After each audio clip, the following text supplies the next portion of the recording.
What is up, geeks and geekettes? It's another episode of the Countdown to the Geekcast. My name is Ted, aka Teddy. Joining me on the show is one and only Retro Ray. What's going on, guys? Let's We get also got ready to the talk Mandalorian. we also got the man behind the magic, Joe Garcia. Hey, what's up, everyone? Excited to go ahead and get into the Mando talk and start talking about the Bad Batch as well, because I know me and General Kenobi are really excited about that. Oh yeah, dude, that was something else.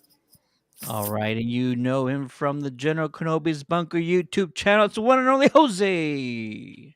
Hello there. How's everybody doing?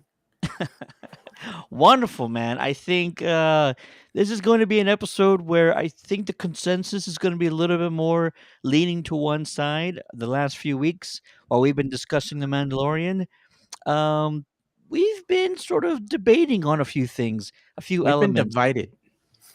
I think so. I think so. But I think this is one episode that kind of had a little bit for everybody. If you're watching right now, say what's up in the chat. We want to hear from you guys. How are you guys doing out there? And yeah, our main topic later on in the show, we're going to be talking all about The Mandalorian Chapter 21. So stay tuned for that. We're also going to be talking about upcoming events that are going around in our area in South Texas. Be sure to stick around for that. But first, I want to tell you guys about a very special giveaway that we are doing. All right? Everybody listening, you're sitting down. Here we go. This is for advanced screening passes to the upcoming Nicolas Cage film Renfield. If you don't know what it's about, trust me, you want to check it out. It's Nicolas Cage playing basically Dracula, and it's a comedy, horror comedy. It's absolute. It looks hilarious, but be sure to check out the trailer afterwards. Here's how you can win: join our giveaway mailing list. Every time a movie comes up that we have passes for, we are going to email everyone on our mailing list first. You will have first dibs and the opportunity to win those passes, and then we will actually open it up 24 hours later to the rest of our followers. So if you want dibs, I want to make sure the people who want to go to these things get the chance to first. Join our giveaway mailing list. We're not going to share your email with anybody. This is strictly for us and any of the giveaways that we have. And we're going to have a lot more coming up this year because there's a ton of movies coming out. Pandemic is mostly behind us, and now there's movies coming out every single week. So passes are going to be flowing like nobody's business. So I'm going to give it up. I'm going to leave the QR code up for like 10 more seconds. Once again, all you got to do, scan the QR code. The first link on the top is a form. It says join our giveaway mailing list.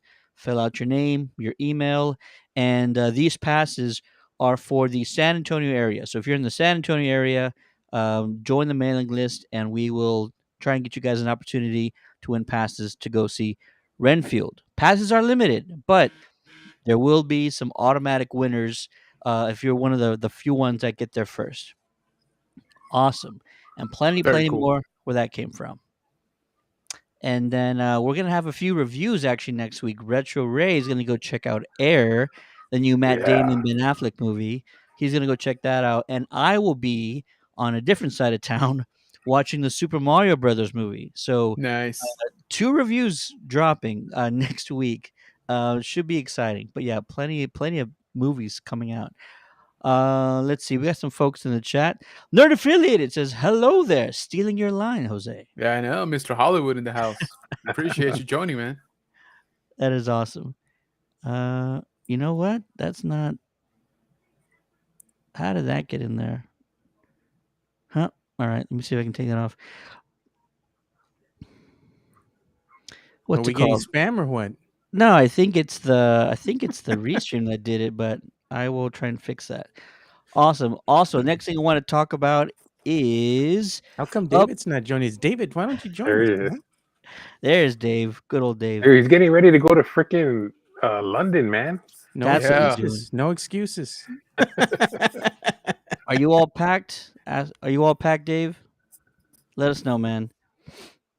Next, I want to talk about real quick. If you're in the San Antonio or the South Texas area, there's some fantastic events coming out. I'm going to try and get through these pretty quickly. But the first one is dropping this weekend. It's the Werewolves versus Vampires event featuring David Naughton from the American Werewolf in London film, and then Samantha Mathis. If you don't remember where she's from Salem's Lot. She was in The Strain, and she also plays. I don't remember what her name was in the movie, but she played the Peach in the original Super Mario Brothers movie, the one that we don't really talk about all that much. But yeah, No, that's JC's favorite movie. what was her name in the movie? It wasn't Peach. I don't remember. But they're going to be in town at the Wonderland of the Americas Mall. It's free admission, free parking. It's from 11 to 5 p.m. both Saturday and Sunday. If you are a horror fan, you want to go to this event. It's fantastic. There's like 3 dozen vendors also selling items. It's a lot of fun. We've been pretty much at this mall every single weekend because there's just so many things going on. So, Werewolves versus Vampires, put on by our friends at the Social Revolt store in the Kings of Horror. So be sure to check that out. Also, coming up in 2 weeks. So April 14th and sorry, April 15th and 16th, the exact same location. Just said they have events here all the time.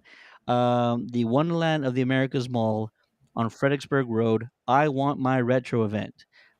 Eric Estrada, Maya Bruton. Maya's from the Adventures of Babysitting. She's also from Parker Lewis Can't Lose, which was one of my favorite shows growing Oh, dude, up. yeah. That darn thing all the time.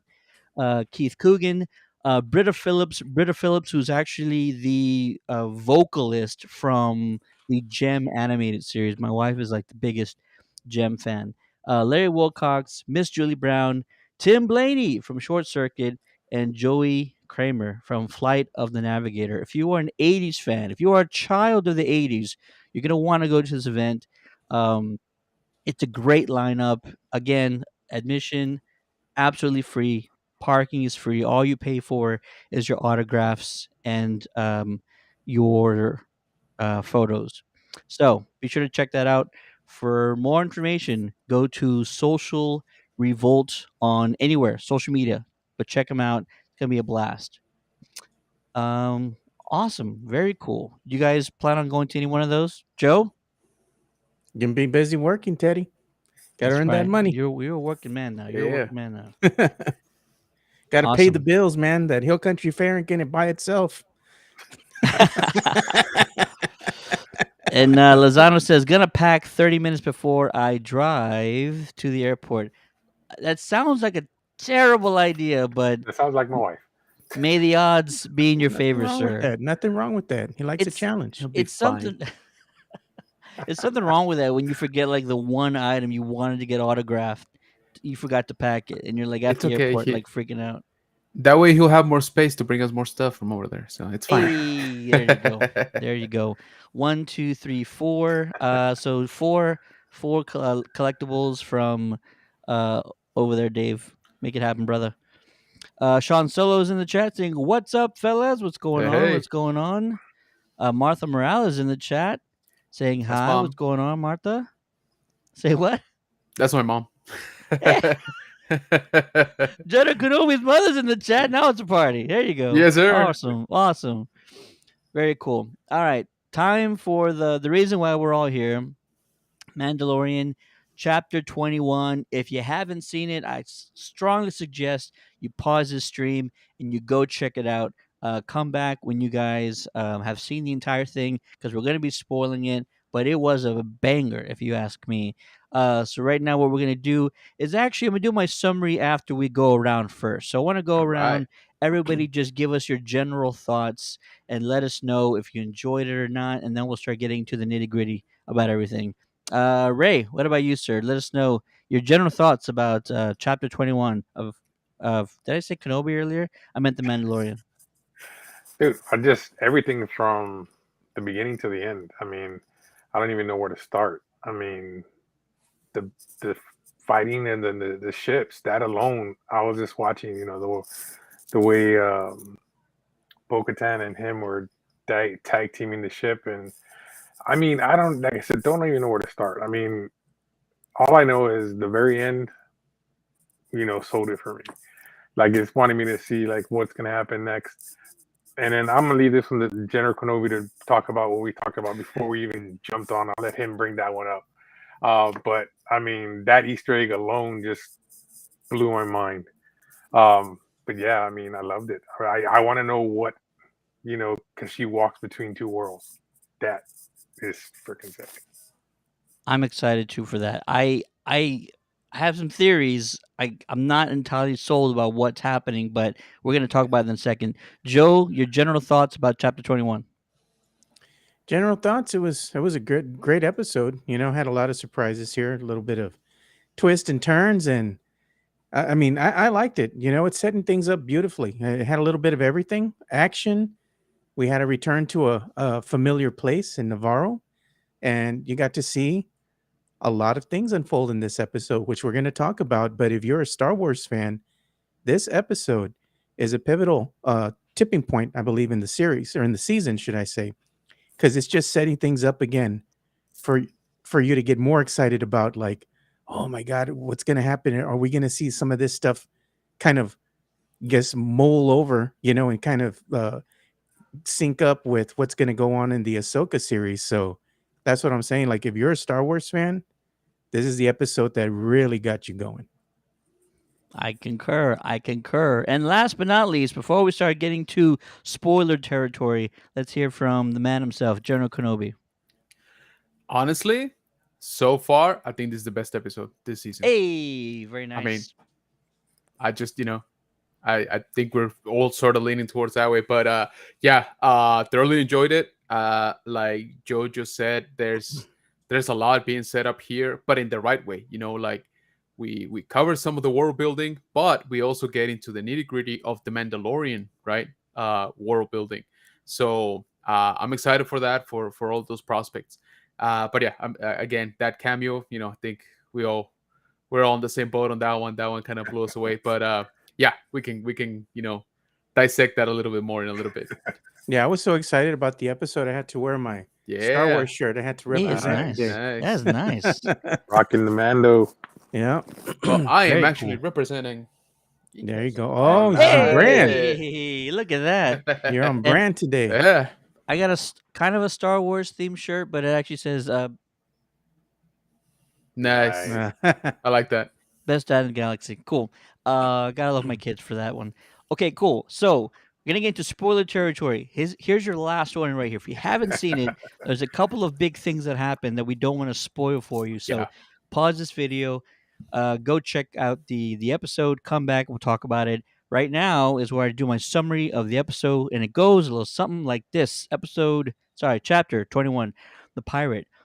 Gorian Shard arrives on Navarro and orders Grief Karga to surrender, and he begins to fire upon the city.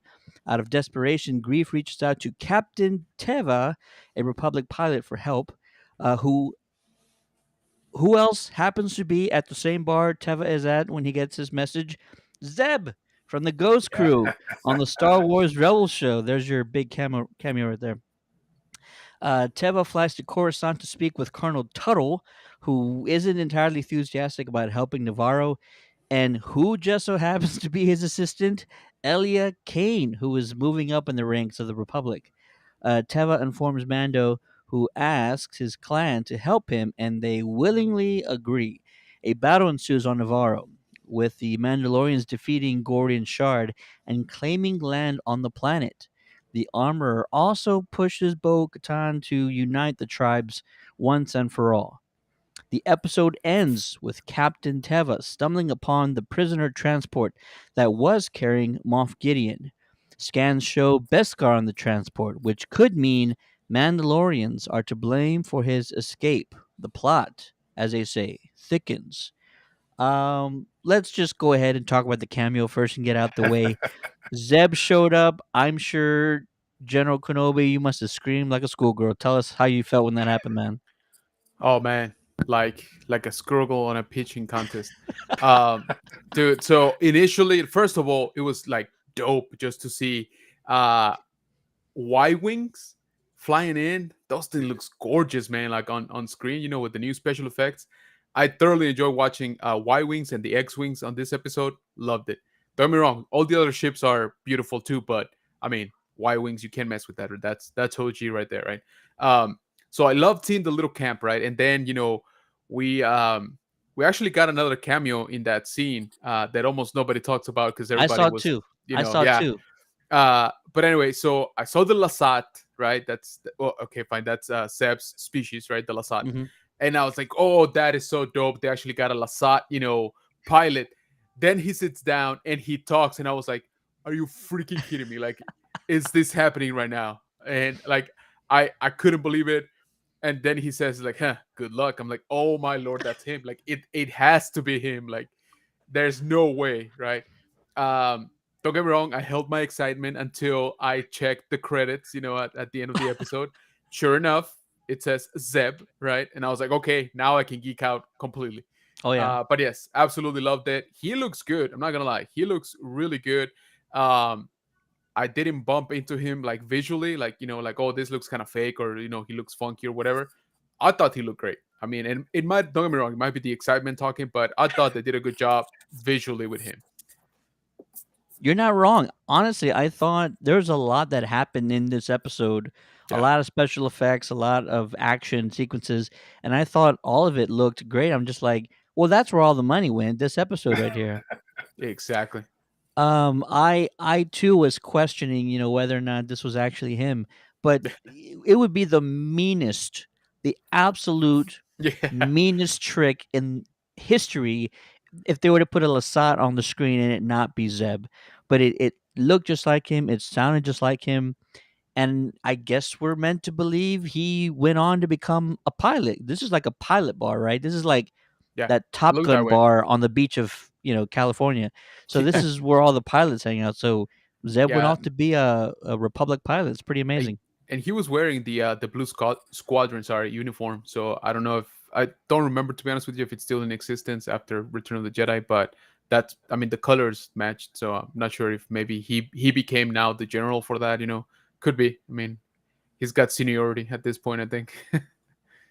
And Dave's also calling out Yes, all the there you other go. cameos we're talking about: Mm-hmm. Doug Chiang, Deborah Chow, Rick Famuyiwa, Yeah, and from Dave you, Filoni at the bar. Dave Filoni. Yep. Dave was the one that I noticed first because I'm like, Yeah, he's the only one that wears that hat. exactly.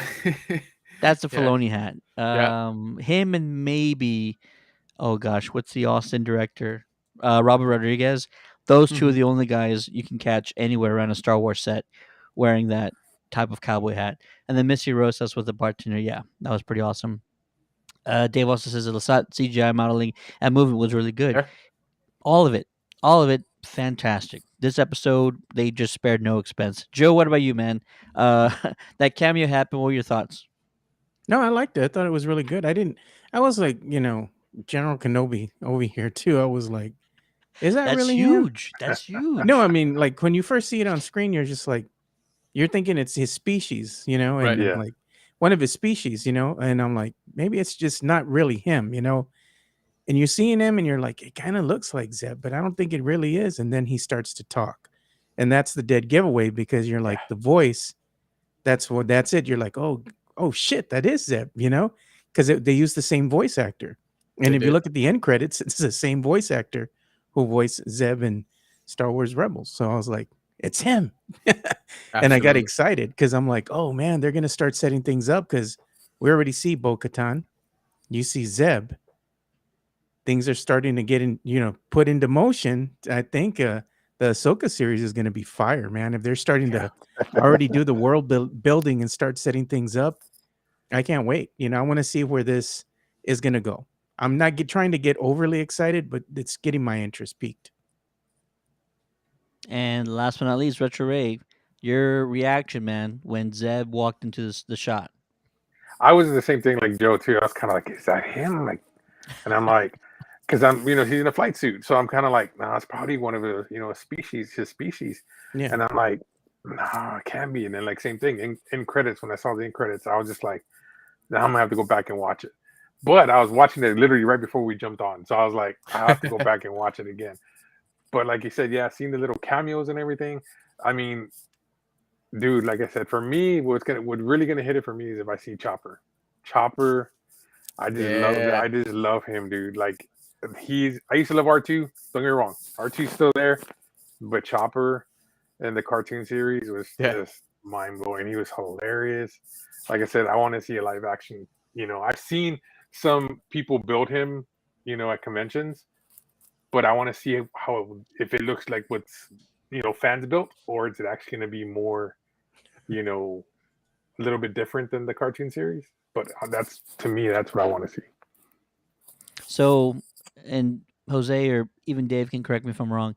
This is the second Rebels character that we've seen in live action. Well, on this show specifically, Yeah. because Bo-Katan was also in Rebels. We saw her with Katie Yeah. Sackhoff, and so this would be the second one, Zeb, because we haven't seen anyone else yet. We've Yeah. had references. I mean, Space Whales is a big reference to Ezra, Yeah. but this is the second one, so that's pretty awesome. Makes you wonder. Makes you wonder. They'll start like peppering in Rebels characters every other series. Maybe I think that's pretty safe to say. Dave said the legs did look different for Zeb in comparison to animation. We'll let it slide. Yeah. That's why they They had him sit down. they did enough. We'll, Yeah. we'll let it slide this time. For now. Yeah, exactly. We'll let it go. All right. Other plot points. I will take a little credit right now because Oh no. listen. Just mute the mic. I said last week. You don't have control. I said last week. I said the week before. I said the week before that. I did not feel that they were going to put Mando versus Bo like I was thinking at the beginning of the season. Before the season started, I was like, wow, these two are gonna butt heads. They're gonna fight for power, yada yada. Never got it. And I'm like, I gave up on it.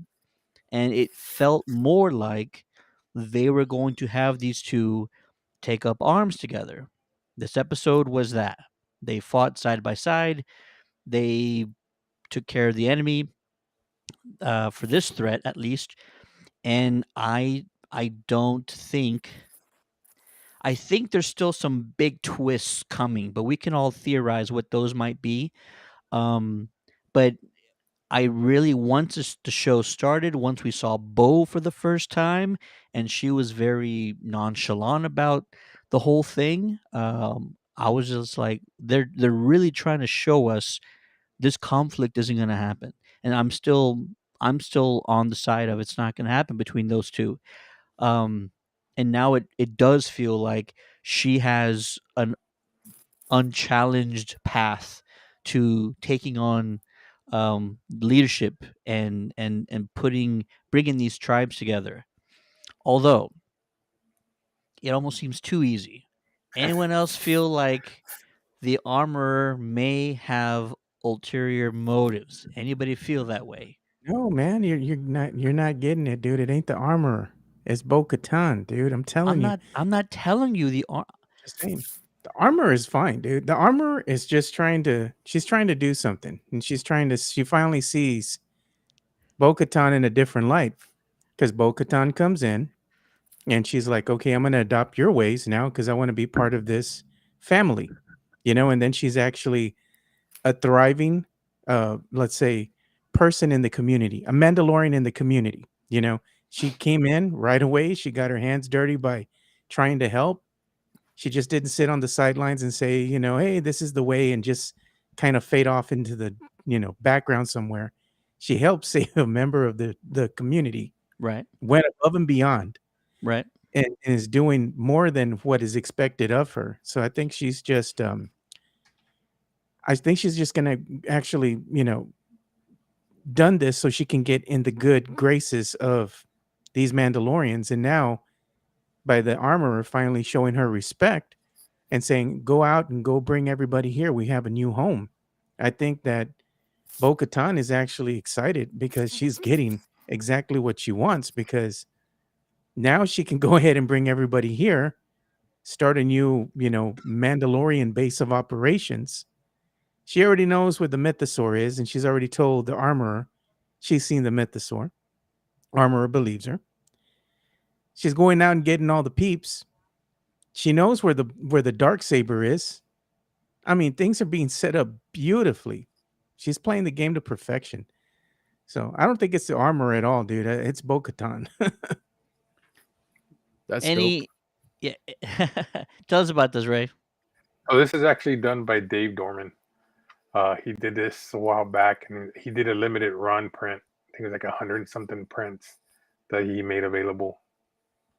I got my hands on one of them. Nice, very nice.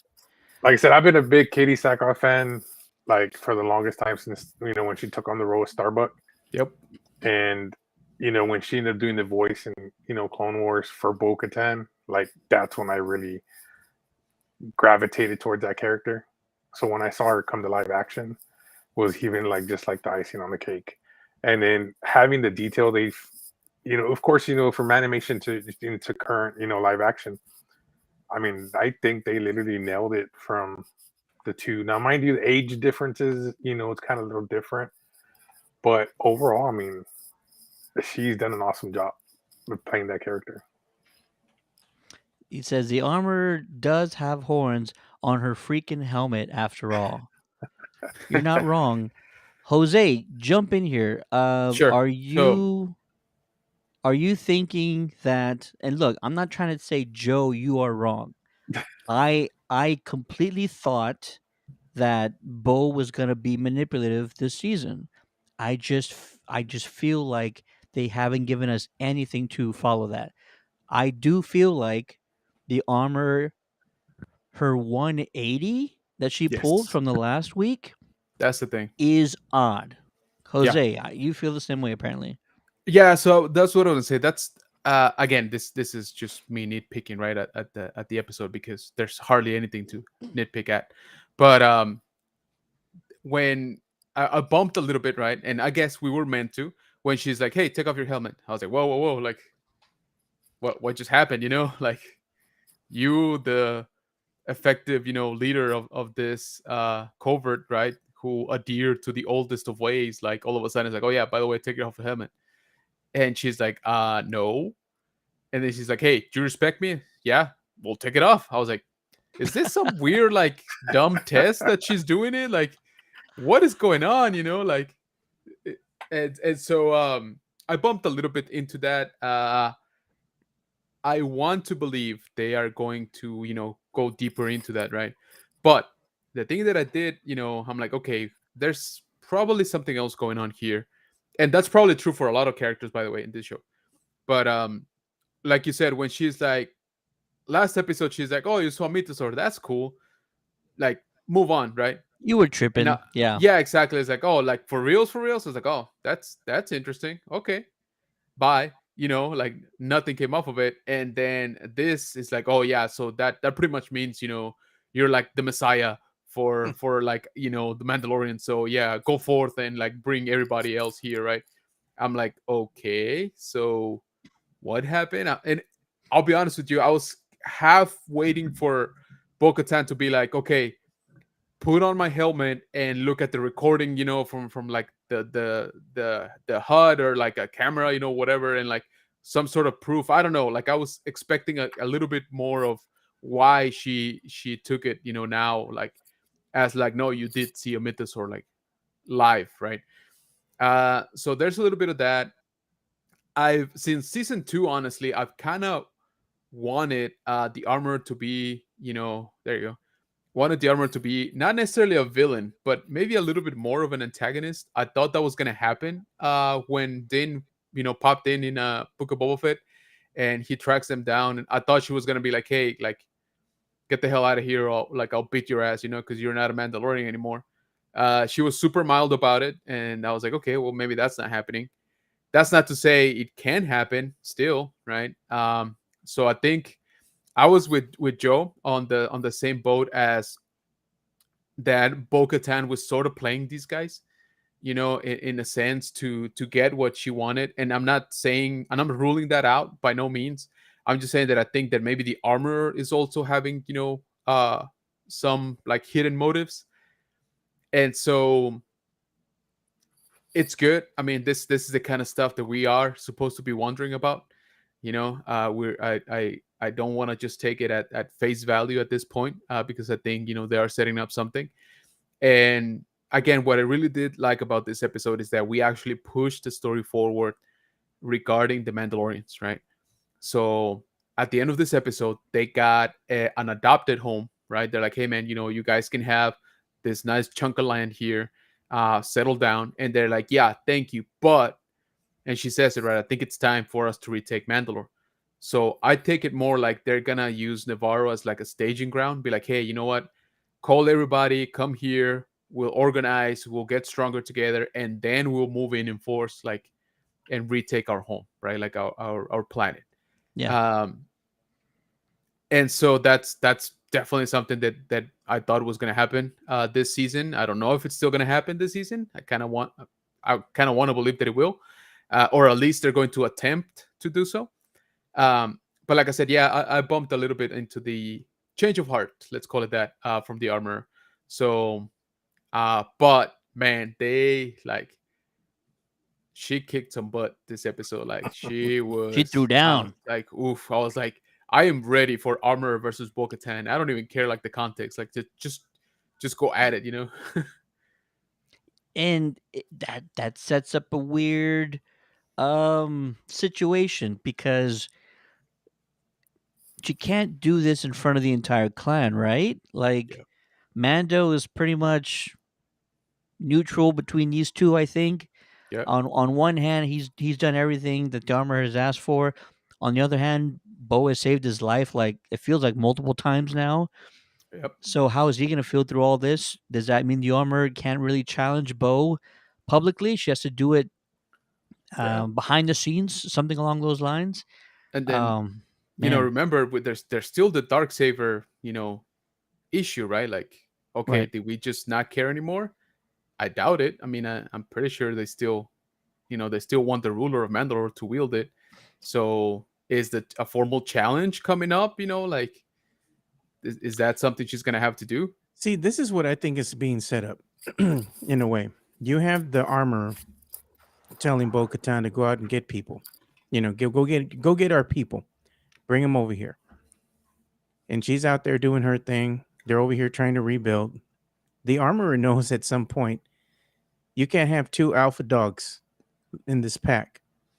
So I think what's being set up here is the armorer is going to finally have Bo Katan and Din Djarin face off for the control of the new faction. Whoever loses is going to be ousted from the tribe has spoken. We can't have two alpha dogs here, so you got to hit the road.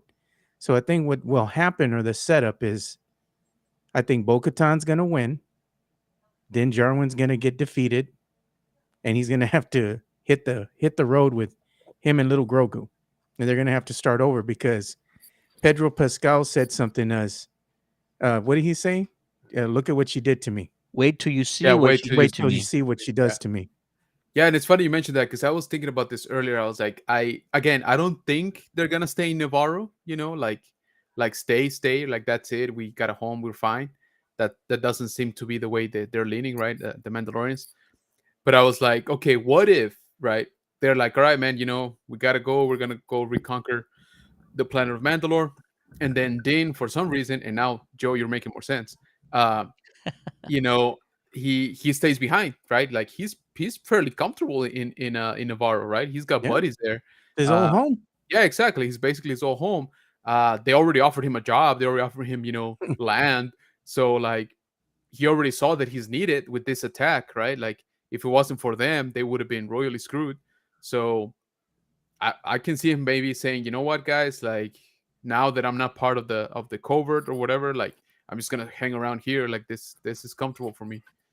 Yeah, So but when you start getting comfortable, you get soft. And when you get exactly. soft, you make mistakes. Yeah, don't get me wrong. Mm. Like, I'm not saying he's actually gonna stay, right? Like, I'm saying, like, they might set it up that way, like you said, where he has to be left behind, or he's like, you know what, I'm gonna settle, and then something happens, somebody takes, Grogu or something like that, right? That makes him get back into the action. So that could be So something. my this is my theory from opposite of Joe. So what if, because like David said, the Mythosaur sword trumps the dark saber. So what if Mando and her are trying to get the Mythosaur or whatever, but you got to remember, you know Grogu has the same kind of Jedi powers that Ezra Bridger has, where he can control the creatures. Do you think that between Grogu and Mando working together, that he would help Mando control the Mythosaur so that he can either ride it or take control of it? I I think, and I think that the armor is doing something nefarious. I don't know what.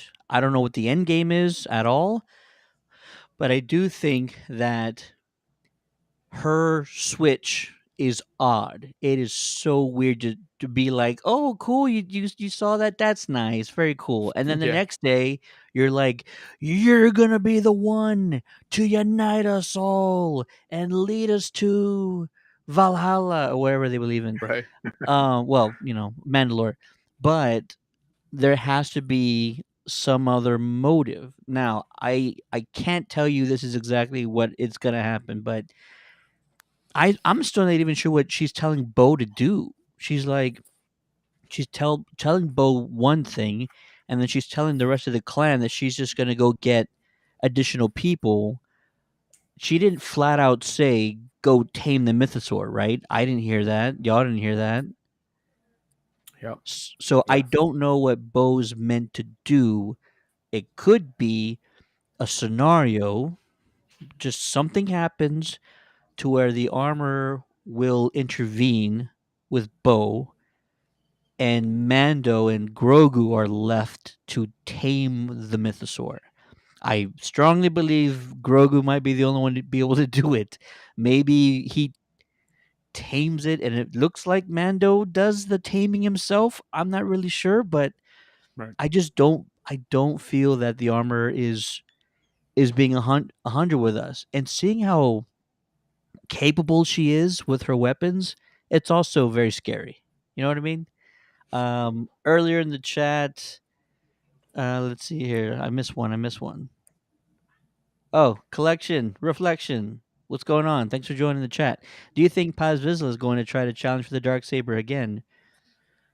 I Eh, think Paz is just happy that his boy's alive. I Like was gonna say, before this episode, I would have said, yeah, for sure, he's just gonna keep trying. It's sort of his, uh, his family built it, right? Like his family constructed his clan constructed the dark saber. But now after this episode, I'm like, hey man, like I don't know, man. Like you said, he's a grateful dad, and that could mean a lot. That he will surrender, right? His claim to the dark saber, just to follow one of these two dudes that now he's cool with, right? Whether it be Din or Bo.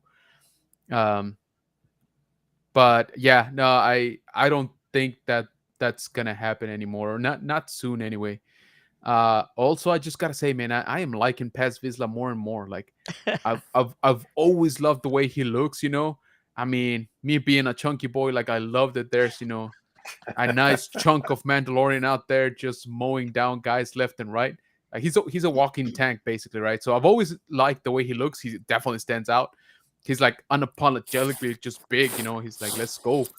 But this episode, man, just elevated him like so much more. That speech that he was giving, I was like, yeah, man, like why would you help these guys? Like, what the hell with these guys? I was kind of like on his riding his wave, and then he's like, because we're Mandalorians, that's what we do. I was like, oh, he just flipped it on its ear. Like, come on, man, like you can't play me like that. Like yeah, I loved it. He And put the again, game down, flipped it, and reversed it. Yeah. exactly. Yeah, pretty much. And he says, right, hey, I don't like this dude, but this dude and this chick, both of them risked everything to save my boy. So that's it, ride or die, right? And I was like, you know what? As a dad, I can appreciate that. Like that's very much a sentiment, right? that probably a lot of us can relate. So I liked it, man. And then sorry on the ramble, but when they're getting pinned down, right? Like the other let's call them regular Mandos, right? Sure. They're getting pinned down pretty bad. And dude just pops in, right? And like just starts like mowing down dudes left and right. I was like, whoa, like, yeah, love that guy.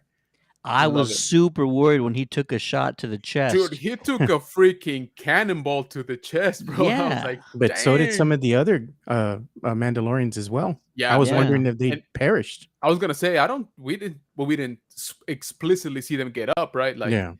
this dude took it and like sort of shook it off, and it definitely rang his bell. Don't get me wrong, but Yeah. he still was fine. Like, Star Wars yeah, is Star Wars has always been funny about that. A yeah, stormtrooper gets shot in the shoulder, he's and done. Yeah, they're and he's dead, gone. exactly. Yeah, I think one of the things we need to get back here on track and talk about is the whole story arc for this particular episode. And it's kind of showing the state of things, as far as what's going on with this new alliance or whatever they want to call themselves. They're stupid as they're dumb as a box of rocks. They're stupid. Who? They're The New the Republic. the new Oh. republic. Yeah. They're just dumb. Like they're so caught up in the bureaucratic nonsense of Yep. paperwork, that they can't see what's really unfolding in front of them. They're their own worst enemy. You would think you toppled this regime that had their shit together, and yes, they ruled with an iron fist, but they were very methodical and very precise in the way that they went about ruling the galaxy. It worked, even if it was through fear. There was still some things that you could take and say, okay, well, certain aspects of what they did worked. Let's go ahead and implement our own version of this throughout the galaxy, but more as peacekeepers, kind of just keeping the peace throughout the galaxy, trying our best, setting up settlements that are close by within, different worlds. Okay, we're going to go ahead and have these different, let's say, quadrants, and we're going to go ahead and be in striking distance. We're going to have main hubs, but out of those main hubs, we're going to have little sub branches that can still go and render aid to these other parts of the galaxy that might be, or other planets that might be in need until we can get the reinforcements to get there. It's just a bunch of nonsense, Yep. And even when the one pilot goes asking for help and saying, hey, this little planet over here, Navarro, they need some help, here's the hollow recording and everything. There's like, guy Yeah. just looks at it for a couple of seconds. Yeah, man, I can't do nothing for you, bro. Yeah, I was gonna say I got 40,000 other requests today. Yeah, I got a Uh, whole stack of paperwork I got to get through today. I got time for this. Plus, they're think not a you- member. Ooh, Yeah, that's what I was gonna say. That one line sold me on, like you said, on how bad the New Republic is doing, right? yeah. When he's like, "Oh, they haven't signed the charter," like, ooh, like that's not great. I was like, "Oh my lord!" Like that's it. Like he's out, right? Like he's like, "Oh, I was on the fence before, right? Like about diverting some, whatever military assets. Now I'm like, you are getting nothing. Like that's it, Yeah, and check this out. This is the other thing, Jose, that I had an issue with. We talk about them and how they're just wasting resources, right? They're decommissioning Star bunch of Destroyers ships, and all yeah. that, but yet they're using an Imperial transport I vessel thought that was funny for too. Moff Gideon. Yeah, I thought that was funny too. What the Yeah. F, bro? Like, Yeah. what is wrong with this picture? Yeah, I like, thought that too. I was like, what? Like, oh my God. I mean, you guys man. got shuttles, right? I mean, they at least have shuttles, maybe not, like armed ones, but I was like, you couldn't use another thing? Like, what? Like, I bumped into that too. I was like, really, guys? Like, a straight up Imperial shuttle? Like, okay. Like, it didn't have any markings on there showing that No. they're friendly or anything, No, not even painted, like, Nothing. painted yellow or something, like make it different, Nothing, Yeah, dude. Like, it's just like, what is going on here? yeah, I thought that was funny too. I And was the like, only oh, the smart one out of the whole bunch is that one pilot that we've already seen in the previous season, Captain Teva. Teva. They call him Blue, Blue, yeah. That's what Mondo calls him, Blue. yeah. He's able to find the Mandalorians, even though they want to be hidden. He's like, oh, Dude, I because I thought that served was- with one of the guys. Yeah, and they're like, he's in your "Who?" Like, ranks. yeah. R5 comes out. It was me. Yeah, I thought that was cool. I actually You enjoyed know, that. Yeah. that was pretty funny. Yeah. But when you look at the grander scheme of things, it makes sense now. Moff Gideon never made it to No. his trial. No. Now we got confirmation, Which, Bo right? That Katan yeah, got which we bamboozled. She assumed. got her place blown up to bits, and they're like, yeah. "Where are all these ships coming from? It just can't Yeah. just be anybody who's getting." It was Moff Gideon getting revenge Yeah. on Bo Katan. He's like, "Okay, you went and came for me. I'm going to take your home away from you." We didn't see him. There was no mention of him, but you knew it was somebody of importance, right? Yeah. Yeah. Absolutely. So it makes sense. He didn't. He got extracted. He never made it. Gets his revenge on Bo Katan, and the other facet of it is his what he can do is just genius. He's like one of the best villains right now in the Star Wars series that we've seen so far on Disney Plus. He's very smart, methodical. It's hard to get him or get to him, or even try to bring him to trial. And what happens at the very end of the episode? See, what happened? Where they're looking for evidence? Who did this? Who did the extraction? And what does he leave behind? A little sliver of Beskar on the Right. wall, So I'm like, okay, a little sliver of Beskar on the wall. Moff Gideon is doing the red herring, dude. I'm like, this guy is genius, man. The supervillain behind the scenes pulling the strings.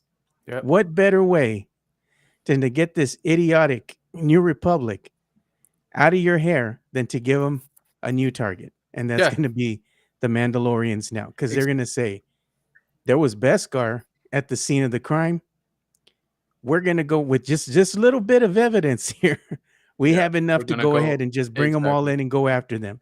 You Right. So just now you're called going to you have, just called Blue a smart guy, and now you're I'm gonna just set him saying, up. this is what they're insinuating. Yeah. The So little sliver of Beskar. I think Tiba actually is gonna go like off the books on this one. Like, I think he's gonna be like, "Hey guys, just because I found Beskar doesn't mean Mandalorians did this." I agree with Joe that probably the New Republic is gonna be like, "Hey, Beskar Go equals get them. Mandalorians. That's all we care about. Let's go." Right? Let's go get them. Yeah, Yeah, and all of them. Tiba might be the one playing like detective up to this, right? He already knows there's something up. He explicitly says it, right? It's like, "Hey man, I don't think this is unrelated. There's been, we've seen stormtroopers, we've seen TIE fighters, now we see Moff pirates, like all Gideon. of this, like all of yeah, Moff Gideon never made it. Yeah. So like, hey, all of this is connected." He's like, "I don't know how yet, but I know it is," right? So I'm actually excited to see his character, a little bit more. I like the guy, the actor. He's been a fan of Star Wars, all his life. So it was awesome to see him when he cameoed first, and now to see that they're actually developing the character for him. I think it's even better. But yes, I agree. There is definitely I don't how can I say it? I don't think we are meant to take the Beskar remains on the ship at face value, right? Well, Like, this is the thing I was getting at. We've seen what already in the last season of The Mandalorian. We saw, what did we see? The Dark Troopers is what they call them, right? yeah, The Right. robotic Dark Troopers, right? So, who says that they couldn't have been upgraded? Because the armor that they had could repel blasters, but it still couldn't, repel the lightsaber strikes yeah, from a Jedi, right? Because they weren't made out of Beskar. right. Maybe they got an upgrade. Maybe there Yeah, was a different version of them that maybe not the whole body, but some parts of the yeah. droid itself could be made of Beskar, you know? And this new generation, because this would be a fourth or whatever generation of Fourth, I think. Yeah, of a droid, an intact droid coming in, getting Moff Gideon, and he's like, "Oh, peace, no, leave it there, exactly. leave it there. Yeah, We're gonna that'll throw send a him off. Yeah, message, you know, yeah, and we're gonna split and let them find the ship. Just leave it floating here. They'll find it eventually, yeah. Now, So the other theory that it's being floating around in the Twitter sphere is, do you guys remember the Imperial Super Commandos? These guys were basically Mandalorians that sided with the Empire, right? So they got weapons, they got funding, all of that stuff, and they had different uniforms, right? They came out in Rebels, and they didn't look like regular stormtroopers, but they didn't look like Mandalorians either. They were like halfway, between both of them. So some of them were saying, maybe somebody from the Saxon clan, right, that is still out there, like trying to wreak havoc.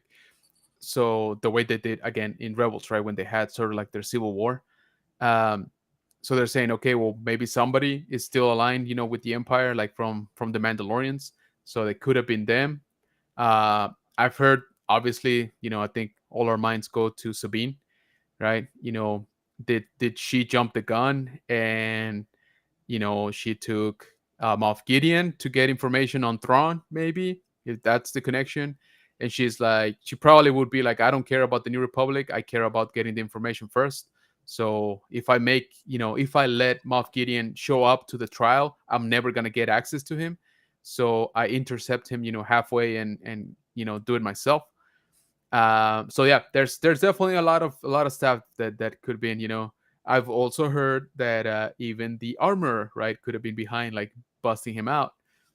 I don't know. I mean, all plausible explanations. But the Or it point could is also that, be maybe our old friend yeah, Boba went ahead and busted him out. that too, right? I mean, we don't know, right? There's now we know there's plenty of guys with Beskar out there. Mm-hmm. Uh, but my point, sorry, was gonna be that this is how Mando should be. This is the kind of conversations I want to have each week. This is, it gets us thinking, it gets us hoping, it gets us saying, hey man, we got some cool stuff this episode, that the action was on point on this Yep. one.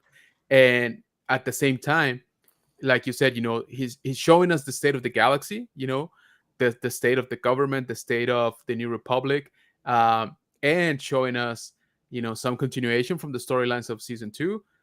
Finally moving forward with the whole Mandalorian sort of, succession slash, going back to Mandalore. And he manages to do it, they managed to do it in what, like 30 some minutes, like. So that to me is a feat, because remember, like 2 episodes ago, we got what, like almost 50 minutes of an episode, and I didn't feel it moved the needle like one bit Yeah. in the Mandalorian story. I know it moved it, in the overall overarching cloning, all of that stuff, but I feel that this one did a really like awesome job at balancing, like you said, galaxy story, Mandalorian story, and just action throughout, right? And it was awesome. I mean, they did a really good job. Yeah, I thought they did a really good job. But one of the things that I kept seeing too, or we keep seeing, is that one reference to that one officer that was on Moff Gideon's ship. Yeah. And now she's over there on Coruscant, Yeah. Hell trying to yeah. be, I'm reformed, I'm no Yeah. longer part of that anymore. I was liberated. Bunch of nonsense. We all know that. But one of the things that she keeps on actively trying to do is, like, besides just meddle and, do something here, Right. try to, I guess, cheat or distract Yeah. this stuff that's going on in Coruscant, is she's really trying to keep everybody away from Navarro for some odd reason. And we saw in the previous season, they destroyed a base on Navarro.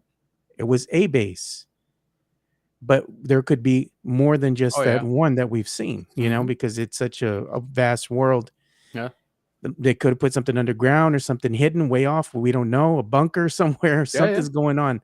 I think that they might have Moff Gideon back on Navarro, Could be. hidden Yeah. somewhere in plain sight, Yeah. and That'd that's be why she's interesting. that's why Yeah. she keeps trying to keep everybody away from there. She's like, oh, we don't really want to mess with that because this is going on, and I think there's more to it than just what she's letting on, Agreed.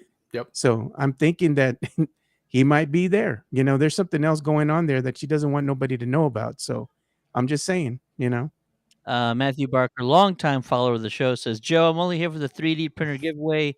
When are you picking a lucky winner to take one of those bad boys home? Well, and that's not up to me. It's up to Teddy. I already told him I had it there. you're going to give away a 3D printer? No, that's giving away the Mondo. All right, all right. We Yeah, will not my 3D definitely printer.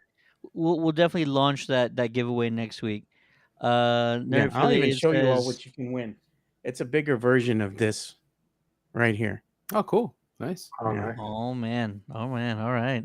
That's a tease right there. That's a tease. Nerd Yeah. Affiliated says this episode should have been episode 2. Yeah, But I mean, it would have definitely set up, the pacing on this season very differently, I think. yeah, but we definitely need though, like some of those episodes beforehand. We need to know the Mythosaur exists. You know what I mean?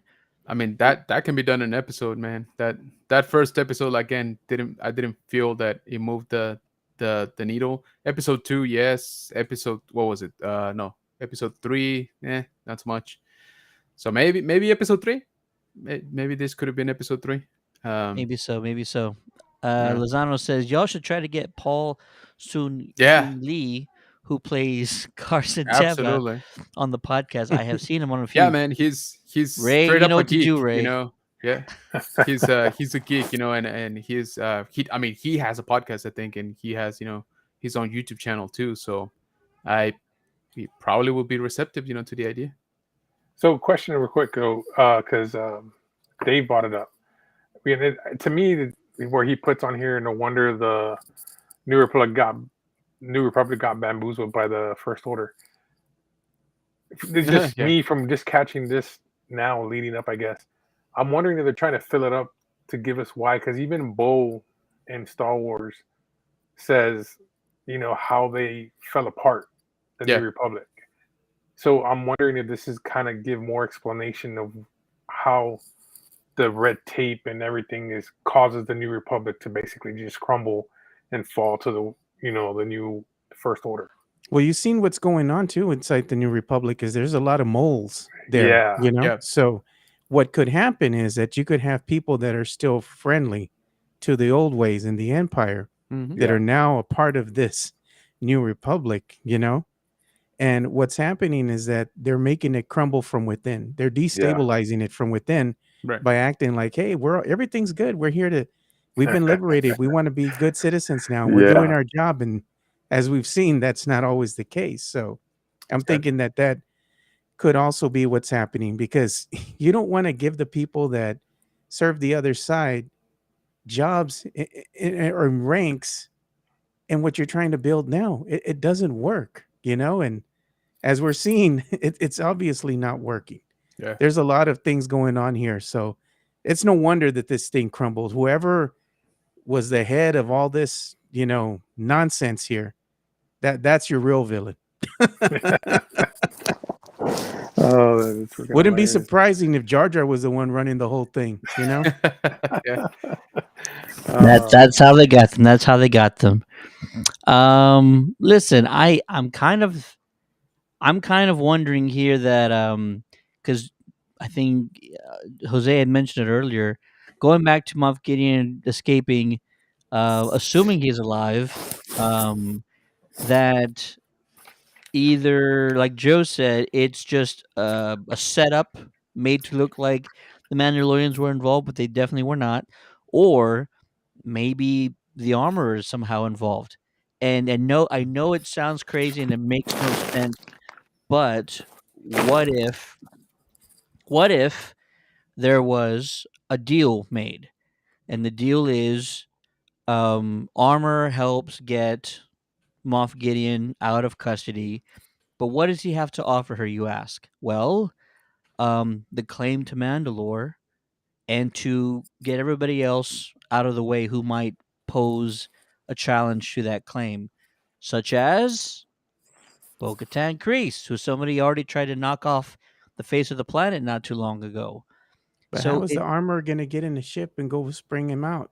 She don't even got access to his ship. She going to build maybe, one with the Beskar? probably, absolutely, that's exactly what happened. I'm not telling you I have all the answers, but in my head, the only thing that someone like Gideon or somebody else can offer her is her home world, which she definitely misses and is probably going to willing to do a lot for it. Um, and it's just odd, this 180 from last week. This 180 of like, this mythosaur, it wasn't real. You were seeing things. A lot of people see things when they're under distress or they go underwater for a long period of time. You don't get any oxygen into your brain. You start just hallucinating. It could be a Yeah. number of things, but still, it's really odd, and I'm trying to figure out what is there for her to gain by being involved with this. Why make a deal with the devil? What do you have to gain? And it just has to be Mandalore. He can provide Yeah. something that But nobody else can. yeah, but you're assuming that this is happening. It's all theoretical. It's not like Of course, tangible yet. Not it's a yet. theory. Wow, I mean, well, Yeah. hold on. It's a theory, but everything's a theory until it's either proven Yeah. right or wrong. Yeah, exactly. That's what we're all theorizing about. Hey, we're thinking this is going to happen, this is going to happen, but in the actuality of things, we have to wait until the next week's episode to find out who's right and who's wrong or what's going on. Maybe we're all wrong, Nerd but it's affiliate, fun to always theorize. Nerd affiliate Which says, honest, I think this is setting up season 4, which kind of sucks. But John wrapped all the previous storylines, so I liked it. that's what I say. I'm hoping, because we got only 3 episodes left this season, right? So I'm hoping we keep going with this. I'm hoping that we get some more story driven also episodes, right? That we push along. What's gonna happen? What's going on with the Mandalorians themselves? Yeah, we just don't have much time left for this show again this season. So yeah, I mean, look, we all know there's gonna be a season 4, right? Unless something incredibly insane happens, right, in the next, I don't know, few months. Uh, but you know, I still want to see that. What's the punchline here? What's the punchline for season 3, right? And this episode, has been more hopeful. They definitely did a lot better. Like I said, so far this is the best episode, hands down. I'm really really hoping we don't get derailed the next episode. That we jump over to you know uh a flashback episode of Pershing when he was with his mom and how he started, reading about cloning and stuff like that. Like I don't care to see that now that I got this episode. I'm like, hey, let's just go, man. Let's keep going, please. Yeah, one of the things we need to make the transition to now is starting to talk about Bad Batch because it's getting late here. I'm gonna have to Oh, go to that Well, work is that's tomorrow. happening. We talked what. about that. Well, that's the thing I was going to bring about the Bad Batch. I mean, technically, they gave us both episodes this week. Well, who's to Two say that we won't episodes. get a Yeah. longer episode on the last, Yeah, at hopefully. least last 2 or 3 episodes for the Mando, Yeah. maybe an extra longer than the normal episode. Yeah, but Possibly. Joe. So Ted had mentioned that I think we're gonna separate Bad Batch for another time. No. Yeah. Bad Batch was fire, dude. I don't know why we're not talking about it. So dude, it if was- you guys It are takes more time. That's why. A yeah, lot if you more guys are time. interested, I do have a live coming up on Friday to talk about the last episode of Bad Batch. So if you guys don't mind Friday, maybe we can work something out. Yeah. I'm down. I'll probably hop on with you if you're going to do All it in right. the evening. Yeah, we can work it out. Nerd affiliated says, yeah, the New Republic is full of themselves. He, meaning Dave, pulling a Clone Wars. He's gonna get us like Last Jedi in 2 more seasons. LOL. He's He's gonna get us liking the Last Last Jedi Jedi in 2 in 2 more more seasons. seasons. Yeah, Yeah. he's not wrong. What have I always said? They're here to fix the criticisms of the fans. I guess we can do it, Dave. And then option 3, less likely Sabine broke him out. Dave Lozano, you beat me to it, man. Next episode is directed by Bryce Dallas Howard, co-written by Filoni, and then Yep. the last 2 episodes, I believe, are directed by either Bryce and Rick collectively or separately.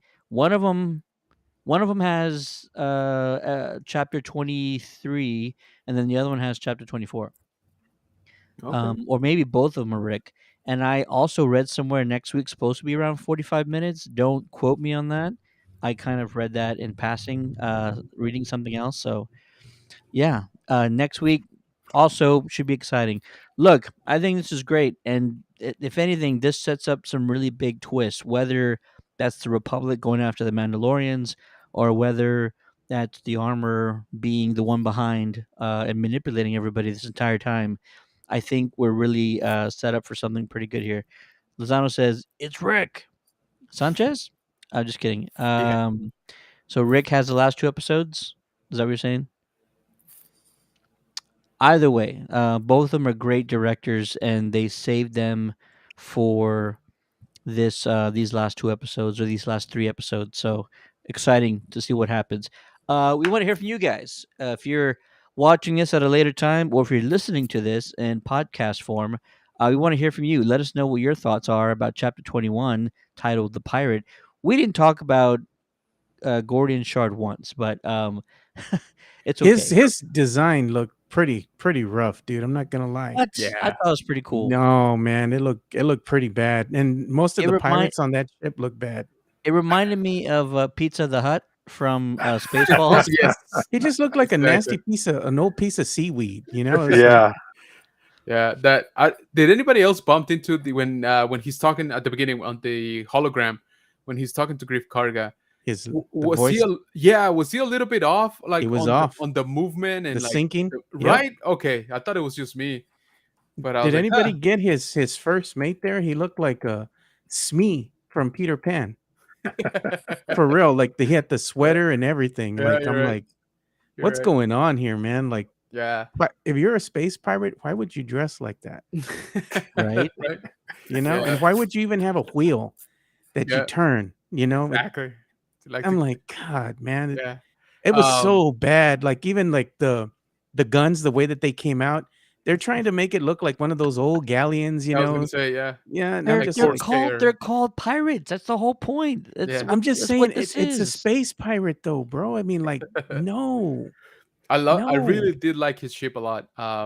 Yeah. The ship design, and I'm with you yeah, on the old school guns. I'm like, I think they could be automated. But anyway, but the ship was pretty cool. I really liked that design and the way it looked. Uh, it obviously didn't but the end well pirates for had it, been but in how many battles already? Like they've been I would around think for a right, while, yeah, and it took a handful of Mandalorians, a little Naboo ship, fighter. We're not talking about no I'm like like, come new on, man. Mandalorians. We're talking about Bo-Katan and Din. No, Oh, did you man. all see that one? Like it was like a split-second scene when I guess when they're wrapping up the fighters already, like the pirate fighters.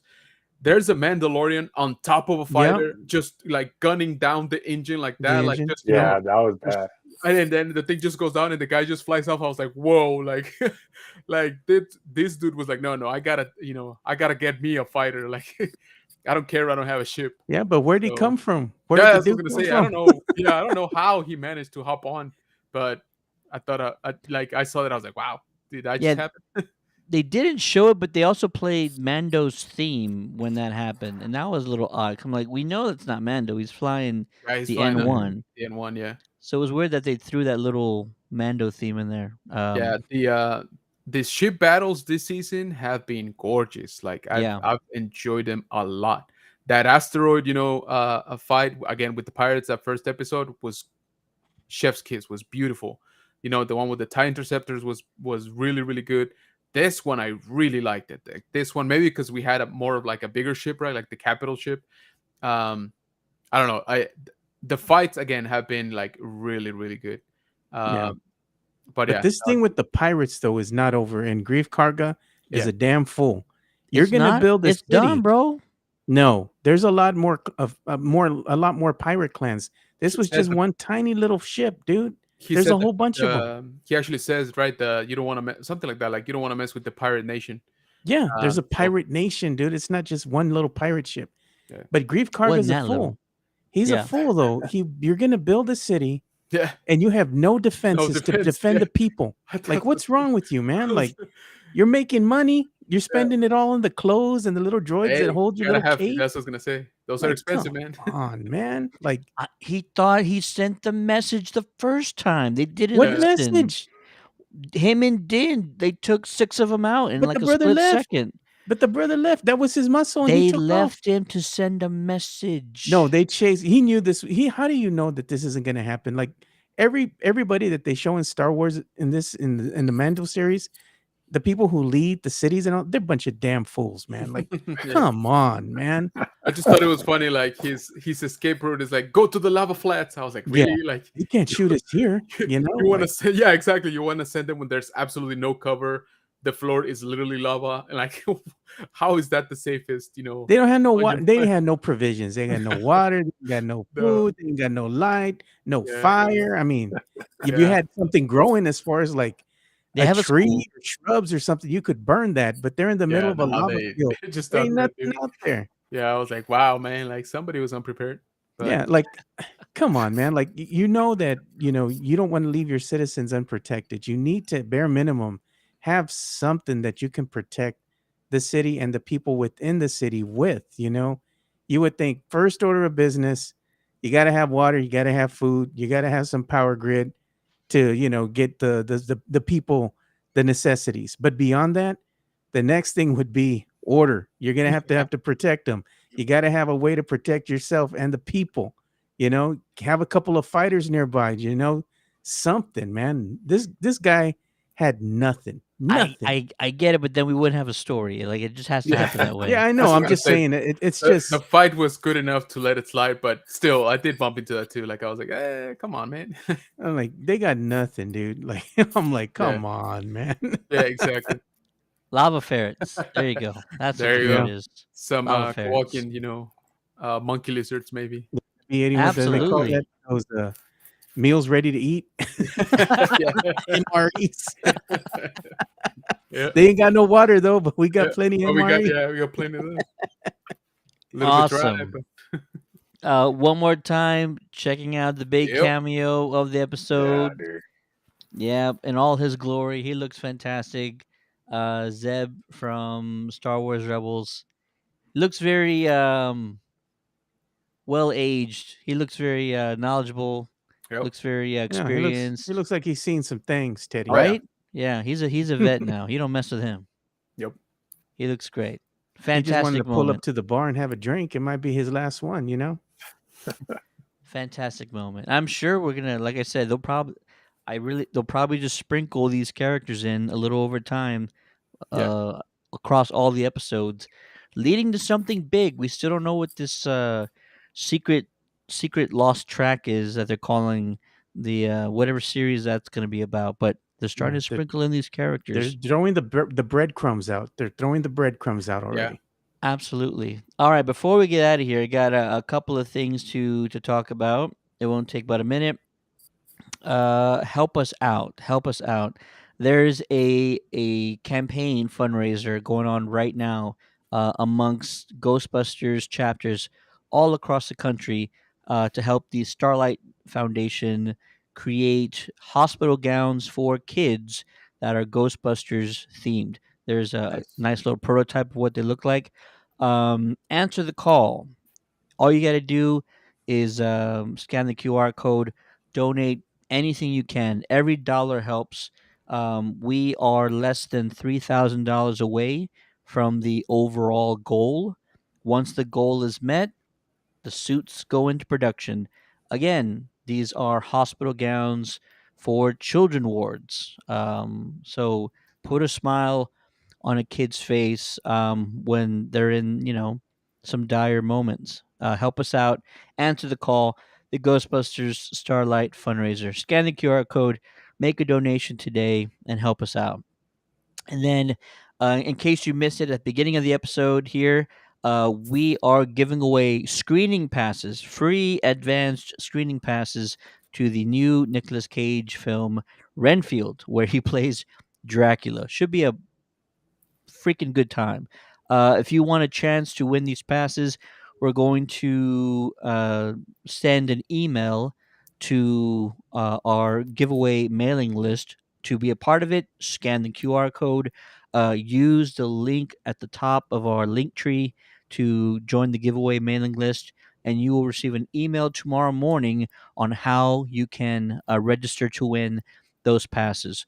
We'll give you an opportunity to win, and then we will actually post the same giveaway link to all the rest of our followers. This is for the San Antonio area. You want a chance to go see Renfield for free. All you got to do is join our giveaway mailing list. Awesome. Thanks everybody for the comments. Thanks for watching. Be sure to like and subscribe, and be sure to tune in to the Countdown City WrestleCast tomorrow night on YouTube because they're previewing the mecca of them all, the WWE WrestleMania. Yes, that's right. It's this weekend. And the best show, the best commentators on anything pro wrestling is the WrestleCast. So be sure to join them tomorrow night. Stream usually starts around 9:15, 9:30. Be sure to subscribe to us on YouTube at Countdown City Geeks. That way you don't miss when they go live. If you are a wrestling fan, this is what you've been waiting for, WrestleMania. And I must say, I don't follow wrestling week to week, but it has been like pretty exciting these last few months. Just the storylines and everything else they're doing. So be sure to follow along and be sure to watch them tomorrow. All right, that'll do it for the Geekcast. My name is Ted, aka Steady. Joining me on this episode is the one and only Retro Rape. Hey guys. Hey, also keep an eye out. We got some interviews that we have that are gonna be posting pretty soon. Got the interview with the artist who's working on the Street Fighter TMNT crossover, and then we also got the interview with the upcoming Black Panther comic book artist that's from San Antonio. Nice. So those will be coming out pretty soon. And then also in the works is the writer who wrote Deadpool Kills the Marvel Universe. That would be coming up next. So it's gonna be some cool stuff.